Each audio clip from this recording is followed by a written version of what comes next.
What's up everyone, my name is Biku and I'm here showing you the current status of a little project I've been working on. So I don't know if anyone has seen what the Prusa Mini looks like, but as you can see, a lot of inspiration from this is coming from that. It is basically a cantilever style Cartesian 3D printer. Most of it is my own design. Based very closely in some places off of the Prusa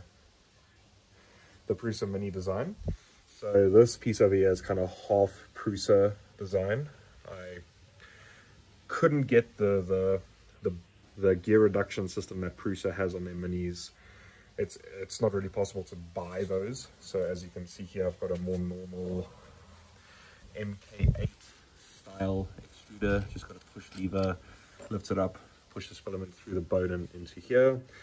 This is all custom, it's fairly simple. As well as the hot end. Again, the hot end is my own design. It's again based very closely off of the Prusa system. It gets to a point where with design constraints, you end up kind of making the same parts sometimes as another person, even without really realizing it. But it's got the similar design where the part cooling fan is here, and then there's ducting that goes in there and it blows onto the hot end. There's a little, I don't think you're going to be able to see it, no, but there's a little cooling duct there for the part cooling fan. This is going to be changed a little bit. It doesn't need to be this long. It's very difficult to machine a hole of the right size for the filament to go all the way through and into the hot end. So I'm going to change this to be a lot smaller than this is now currently. And then the issue, I've actually put this together and done some printing on it about 2 months ago, but the issues that I was having were with these bushings. I 3D printed PLA bushings, and it gives the printer very little movement or unwanted movements in this cantilevered arm. But the issues that I'm having are because when you're 3D printing, you're using hairspray and stuff like that, so these are getting gummed up very quickly. So within honestly 10 minutes of using them, they start getting gummed up and stuff like that. So I think I'm probably going to move these over to, instead of 3D printed bushings, to linear bearings like these, just a bit bigger, and hopefully the play on these isn't too bad. I might look at redesigning this so that there's a little bit of adjustment in it to cancel that out. And yeah, currently this is just what the printer's state is in right now. All of the cables are just tied together with electrical tape just to neaten them up a bit. And the idea for it is to have all of the electronics in a separate box. So all of these are wired up to have all of your different end stops, motors, heat sensors, heaters. All that's going to be hooked up to a separate controller box, kind of like I think it's the Wanhao 3D printers, they do that.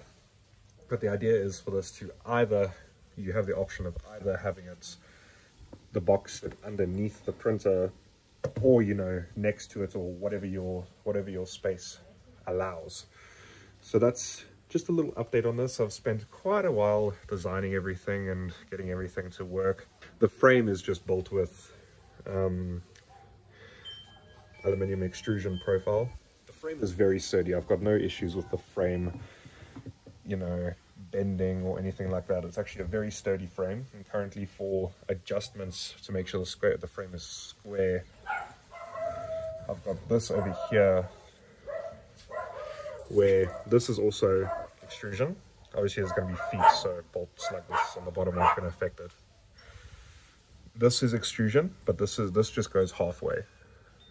And then this is bolted directly into the plastic.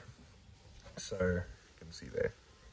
Idea is that you bolt into the extrusion, then you can use the ones in the plastic. I might set in a nut in the plastic to make it a bit more longer wearing, but the idea is you can use these ones, tighten them up a little bit more, a little bit less, in order to get this frame exactly square. That's that idea. And then the bed, running on a fairly simple version of the standard i3 bed, just tweaked a little bit. This frame could actually be quite a bit shorter. It doesn't need to overhang there as much as that does. So the frame can be a bit shorter. And yeah, so far it's looking like not a bad little printer. It's just using a M8 threaded rod here. In a little bit of test printing that I've done, it doesn't seem to be giving too many artifacts with the rod. But if it does, you can switch that out to a, you can change it out to a lead screw if you really want to. Although I've been running in 5 threads on one of my other printers for a while, and it doesn't really seem to be giving that many issues, so I might just stick with this, but we'll see what the quality's like afterwards. Just using standard PTFE tubing. If I could get E3D's Capricorn tubing, I probably would, but it's a little bit difficult to get where I am. And also, ideally, the bed and the bed support would be laser cut. Currently, this is just some plywood. It's not a heated bed right now, but there is room to add that if needed. So yeah, that's a little look at what I've been working on.